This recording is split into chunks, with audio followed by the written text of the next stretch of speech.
Saudara dan saudari yang kekasih, Salam, selamat berjumpa dengan Forkat, Forum Katekismus, tempat belajar firman Tuhan berdasarkan Alkitab dengan menggunakan buku Katekismus Gereja Kerasulan Baru. Damai sejahtera Tuhan Yesus Kristus menyertai kita.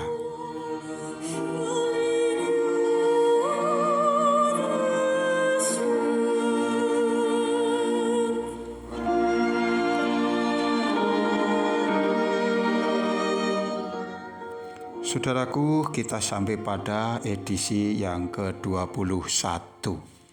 Kini kita akan masuk ke dalam soal jawab nomor 37 yang membahas tentang pengakuan iman Gereja Kerasulan Baru. Soal nomor 37. Bagaimanakah bunyi pengakuan iman Kerasulan Baru? Pengakuan iman Kerasulan Baru adalah sebagai berikut. Pasal yang pertama. Saya percaya kepada Allah, Sang Bapa yang Maha Kuasa, pencipta langit dan bumi.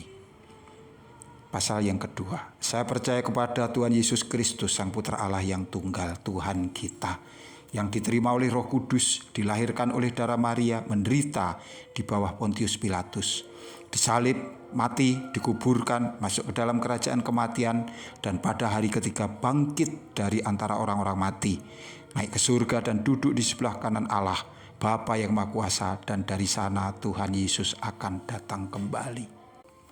Pasal yang ketiga, saya percaya kepada Roh Kudus, gereja yang tunggal, yang kudus, yang umum, dan yang kerasulan, persekutuan para suci, pengampunan dosa-dosa, kebangkitan dari orang mati, dan kehidupan yang kekal. Pasal yang keempat, saya percaya bahwa Tuhan Yesus Kristus memimpin gerejanya oleh para rasul yang hidup sampai waktu kedatangannya kembali. Dan bahwa Tuhan telah mengutus serta masih mengutuskan para rasulnya dengan tugas untuk mengajar, untuk mengampuni dosa-dosa di dalam namanya, dan untuk membaptis dengan air dan Roh Kudus. Pasal kelima. Saya percaya bahwa mereka yang dipilih oleh Allah untuk suatu tugas jawatan hanya ditetapkan oleh para rasul, dan bahwa dari dalam jawatan rasul segala karunia dan tenaga itu diperoleh untuk pelayanan sidang jemaat Kristus. Pasal 6. Saya percaya bahwa baptisan suci dengan air adalah tindakan pertama kepada pembaharuan di dalam Roh Kudus, dan oleh baptisan itu maka yang dibaptis diterima ke dalam persekutuan orang-orang percaya kepada Tuhan Yesus Kristus dan yang mengakuinya sebagai Tuhan. Pasal 7. Saya percaya bahwa perjamuan kudus ditetapkan oleh Tuhan sendiri untuk peringatan akan kurban tunggal yang berlaku untuk selama-lamanya, dan akan penderitaan Tuhan yang pahit dan kematian Kristus. Penikmatan perjamuan kudus dengan kepatutan menjamin persekutuan hidup dengan Yesus Kristus, Tuhan kita. Perjamuan kudus ini dirayakan dengan roti tanpa ragi dan anggur. Keduanya harus disucikan oleh seorang pemangku jawatan yang berkuasa penuh untuk hal itu dan dibagi-bagikan. 8. Saya percaya bahwa mereka yang telah dibaptis dengan air harus menerima karunia Roh Kudus untuk mencapai keanak-Allahan, dengan mana mereka terbilangkan sebagai anggota tubuh Kristus. Pasal 9.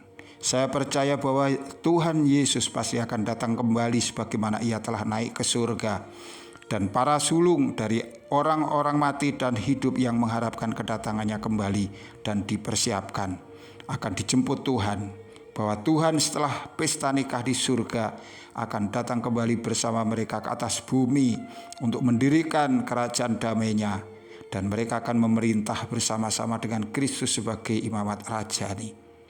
Setelah kerajaan damai 1000 tahun ini, maka Tuhan akan mengadakan pengadilan terakhir. Pasal 10. Saya percaya bahwa saya wajib menurut kepada pemerintah duniawi sepanjang tidak bertentangan dengan hukum-hukum ilahi.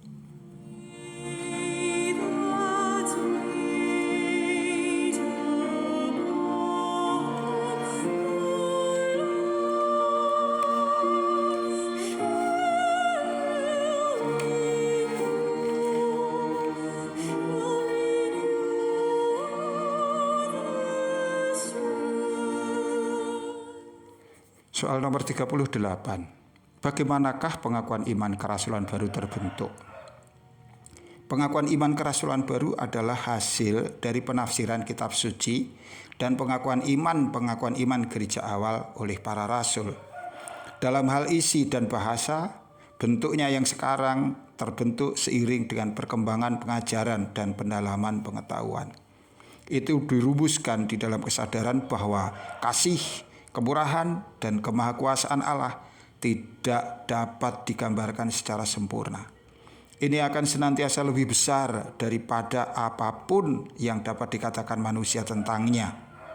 Jadi pengakuan iman tidak menarik batas apapun yang dapat menolak orang-orang Kristen lain untuk memasuki keselamatan.